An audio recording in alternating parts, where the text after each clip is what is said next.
Hello everyone, I am Chetna Belgare. Welcome to Inside View, where we go beyond the headlines to uncover what goes into reporting our biggest stories. Joining me is my colleague Sai Charan, who visited Jawahar Nagar to bring us the grim reality of Hyderabad's waste crisis. He walked through the affected areas, spoke to the residents, and witnessed firsthand what unchecked urban growth has brought to. In this conversation, we'll talk about what he saw, what didn't really make it to the final story, and the challenges of reporting such an issue. Sai Charan, let's start with this. When you stepped into Jawahar Nagar, what was the first thing that hit you? Honestly, the first thing that hit me was the smell. The stench. And it wasn't just, yes, it wasn't just the smell that just gives you the sensation of what you're smelling, but rather a burning. Yeah, so the smell burnt my nose and my throat. It was hard to breathe after a certain point as I got closer. So yeah, that was my first introduction to Jawahar Nagar. Before I even saw the place, I smelled the place.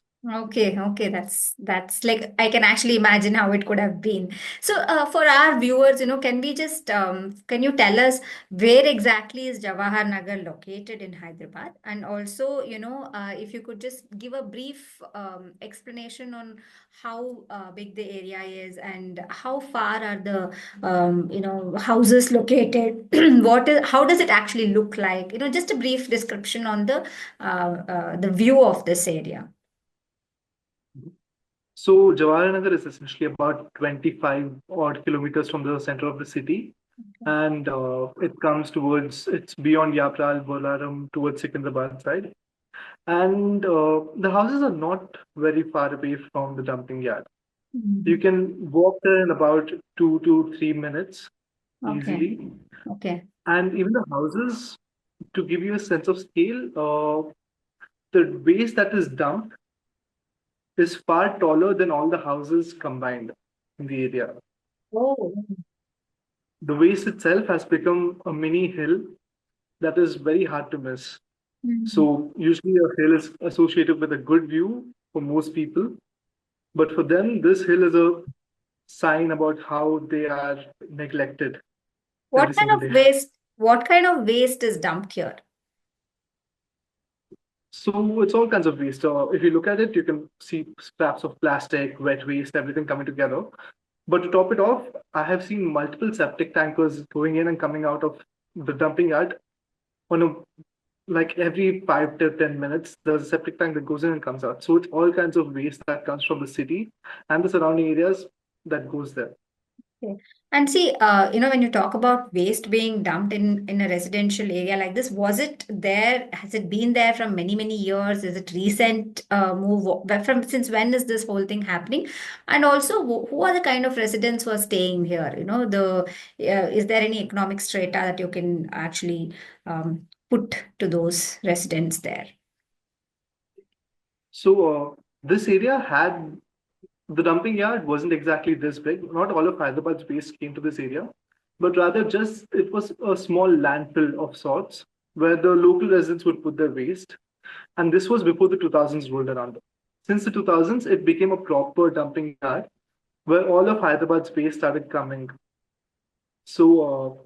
And even the kind of people who live there are not people who are native to Hyderabad, but rather people who have come from other districts to find work, but weren't able to find shelter within the city. So they just set up huts over there and live there. Most of the people there are working as daily wage laborers or some other minimum wage jobs, and they travel about 20 kilometers to the city to do their work and then come back there every evening. Okay. So do have these people voiced their concerns? Has anybody come forward? What is the Greater Hyderabad Municipal Corporation even uh, are they even talking about shifting this from there? What do they have to say on that? So, since the early 2000s, when the dumping yard started taking off, the people have been upset about it and they've voiced their concerns on multiple occasions. But despite airing their concerns, the government has instead filed cases against them. So, I was talking to one of the local residents. Her name is Sharada. She like sells milk, but she was showing me the slip that her lawyer gave her, with cases dating back to 2016, which are still continuing in court today because she went onto the dumping yard to ask them to stop. And this is not just Sarda's story, but so many other people also have cases against them, people who voice their concerns through legitimate means. And the GHMC has so far not shown any interest in making any changes. The most that did happen was back in 2017. They promised that they would put a plastic sheet to control the smell from the dumping yard, but even that has not come to fruition. You said that most of these people are people who've come from not they're not from Hyderabad, right? So are these requests being neglected because they're not the vote bank, or any of that kind? Did you see? No, from what I'm to understand and what the people tell me, the only reason that they are even given roads or anything at all, or the governments even pretend to listen to them, is because they have the voting rights. There is, So okay, every they have, other okay. election season, Okay. So I so every understood other it election as they are season, they not will people come. who will vote. Okay, so they are all people who have that, they're all the vote banks, right there.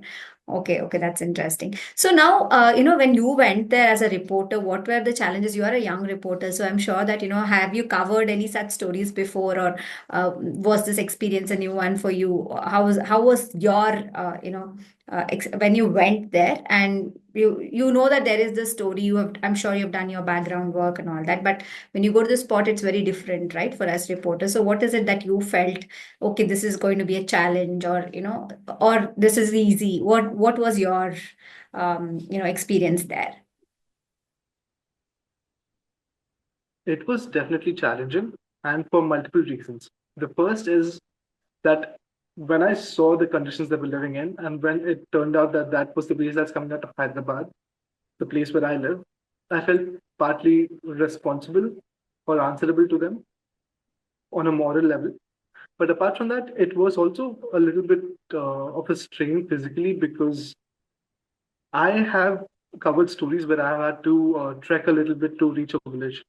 But it's never been, I never had to go through something that made it hard for me to talk because of the kind of fumes that were coming out, or Mhm. things which made me feel like I might throw up at a certain point because of the kind of things I was seeing there.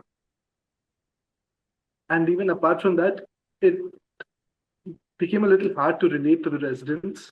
I was able to empathize with them, but I couldn't imagine a day inside the city over here where a person would tolerate this kind of living. If something like this happened here, people would be up in arms and the government would rush to fix it. But the same cannot be said for Jawahar Nagar. I'm sure, I mean, when you went there, I'm sure you must have, felt like, okay, is my story really going to do anything at all? Like, because this has been such a huge task that, is it going to really help them? Because I'm sure, people, when we go as a reporter, they will bank the entire hope on us, right? That there is something going. I'm sure you must have got a lot of follow-up calls asking, is there anything going to happen at all, or requests of things to be done immediately. So you have also spoken about health issues that these residents are going through. I'm sure that whatever time you spent there, if you're telling me that it was so difficult for you to actually be there for that much of that many hours, I can understand, like, what how difficult it must have been for the people living there. What are the kind of health problems they've complained about? So one of the major issues that they do face is the issues of mosquitoes. Okay. So every time the sun starts to set, these people stop stepping out of the home. They close their windows, they close their doors, and they don't allow any mosquitoes in. But despite that, they still face issues with mosquitoes, and they have similar insect-borne issues. Apart from that, they face the water that they drink is contaminated, and that causes issues with their digestion. And some of the villages have reported that even fetuses inside the belly when a person's pregnant have also faced issues because of the kind of environments that they're living in. Did you speak to doctors around there? Is there a PHC or anything of that sort located close by? Nothing like that. Okay. Nothing like that. The closest PhD that they have is about 5 kilometers away Okay. in Okay. a different part of the city. That is really sad. Did officials acknowledge this problem or did they just downplay it, Saicharan? I'm sure you must have checked with the officials, right? Did they acknowledge the problem? The officials didn't acknowledge the problem as such. Mhm. Even when I tried to reach out to them, a lot of them didn't weren't even willing to talk to me. Okay. Which is why I don't have a quote from an official in the story itself Mm. because Yeah, that's why I they wouldn't wondered talk. if there's anybody who came off the record and told you that yes, this is the problem we've also been trying to do. Anything of that sort which didn't really make into the story. Nothing of that sort because from what I'm to understand, there's been no effort as such to avert the situation or make it better. In fact, uh, people inside have told me that of late, some of the garbage trucks are coming inside, getting the garbage weighed, but dumping it outside. So while the dumping yard is walled off to a certain area, today, if you go outside, just outside the dumping yard, you will see a separate little landfill getting ready to grow. Oh, oh. That is even more dangerous now. Are there any NGOs, anybody, environmentalists, any activists, anybody coming forward to do anything about this at all, or they've just like let it be? So this issue has not found much. The activists that I spoke to weren't people who fight on a state level. These are everyday normal people who just stepped up because they weren't able to handle the kind of situation they were living in. And they've not been able to mobilize a lot of support for their cause. And even when they did try, when they tried bringing about 2,000 people to protest, they were charged with causing public disturbances. Which are the neighboring areas, Saicharan, in this Jawahar Nagar? What are the neighboring areas? Which are the ones? So the neighboring areas would be Bolaram. It would also be Karmika Nagar and a couple other little establishments that popped up around it. Okay, so is it going to affect them? I mean, do you see as a reporter covering this issue, do you see that this can spiral and the issues could, like, see in Kerala, it became a big issue, right? And also you've seen, if there is a fire or something of that sort here, then it's the entire city could actually be in trouble, right? So do you see that level of problems it could crop up with? So that could be possible, but here's something interesting that I saw in Karmika Nagar, which is a couple of kilometers away from Jawahar Nagar. There is garbage on the roads of Karmika Nagar that came from the dumping yard because of wind. The wind blew the dumping yard's waste into this establishment where now all these plastic wrappers and bags of garbage are there. So if there's ever any kind of windy situation, it could lead to a little bit of mayhem throughout the area surrounding it.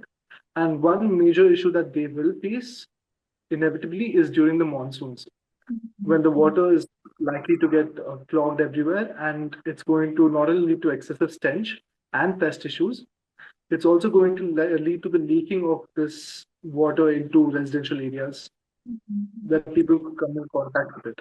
In fact, as I was mentioning earlier, with respect to health issues, a lot of the villagers were also showing me the condition of their skins. The water that they bathe with has caused various kinds of rashes on their skin itself. Okay, okay, that's very concerning. So, do you think, South First can actually escalate this further? Can we follow up with more stories and ensure that, we take it up as a campaign and do something here? Is it possible? Like, do you think that that is a possibility? So, I like any social change, I don't think we alone can do anything. We're going to have to bring along more people. One thing that I did tell the people of Jawahar that is that I would return in the monsoon to see how their conditions are again. All we can do is report about it.